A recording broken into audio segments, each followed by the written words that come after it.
യുകെക്ക് പിന്നാലെ യുഎസിലും കാനഡയിലും പടർന്നു പിടിച്ച സൂപ്പർ ഫ്ലൂ. ഇൻഫ്ലുവൻസ എ വൈറസിന്റെ ജനിതക മാറ്റം സംഭവിച്ച വിഭാഗമാണ് രോഗബാധയ്ക്ക് പിന്നിൽ. ക്രിസ്തുമസ് ആഘോഷത്തിലേക്ക് ലോകം കടക്കവെയാണ് സൂപ്പർ ഫ്ലൂ ഭീതി പടരുന്നത്. പനി, ചുമ, തൊണ്ടവേദന, ശരീരവേദന, തലവേദന തുടങ്ങിയവയാണ് രോഗലക്ഷണങ്ങൾ. ലോകാരോഗ്യ സംഘടന ഇതിനെ വൈറസ് മൂലമുണ്ടാകുന്ന ശ്വസന അണുബാധയായാണ് വിശേഷിപ്പിച്ചിരിക്കുന്നത്. ഇൻഫ്ലുവൻസ എ വൈറസിന്റെ ജനിതക മാറ്റം സംഭവിച്ച പതിപ്പിന്റെ സബ്ക്ലേഡ് കെ വിഭാഗമാണ് രോഗബാധയ്ക്ക് പിന്നിൽ.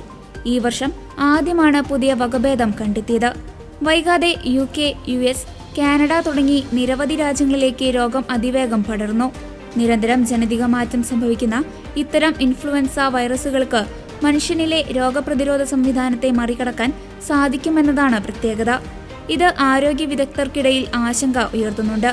സാധാരണ അനുഭവപ്പെടാറുള്ള പനിയാണ് രോഗത്തിന്റെ പ്രധാന ലക്ഷണം. പെട്ടെന്നുള്ള ഉയർന്ന പനി, ക്ഷീണം, തലവേദന, മറ്റ് വേദനകൾ, വരണ്ട ചുമ, നെഞ്ചുവേദന, തൊണ്ടവേദന, ഉറങ്ങാൻ ബുദ്ധിമുട്ട്, വിശപ്പില്ലായ്മ, വയറുവേദന, ഛർദി, മൂക്കൊലിപ്പ്, നിരന്തരമായ തുമ്മൽ എന്നിവയാണ് സൂപ്പർ ഫ്ലൂവിന്റെ ലക്ഷണങ്ങൾ. മറ്റു വൈറസുകളെ അപേക്ഷിച്ച് സൂപ്പർ ഫ്ലൂ മനുഷ്യരിൽ വേഗത്തിൽ ബാധിക്കുമെന്ന് ന്യൂയോർക്ക് ടൈംസ് റിപ്പോർട്ട് ചൂണ്ടിക്കാണിക്കുന്നു.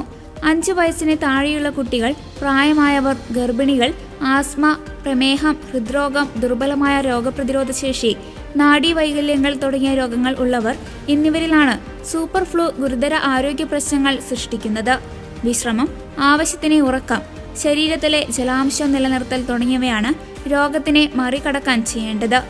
കൈ വൃത്തിയായി സൂക്ഷിക്കുക, ഒത്തുചേരലുകൾ ഒഴിവാക്കുക, സുഖമില്ലാത്തപ്പോൾ വീട്ടിൽ തന്നെ തുടരുക തുടങ്ങിയ കാര്യങ്ങൾ ശ്രദ്ധിക്കണം. മാസ്ക് ധരിക്കുക, വർക്ക് ഫ്രം ഹോം തുടങ്ങിയ കാര്യങ്ങളും നടപ്പാക്കാം. കുട്ടികളിലാണ് രോഗം വേഗത്തിൽ പടരുന്നത്.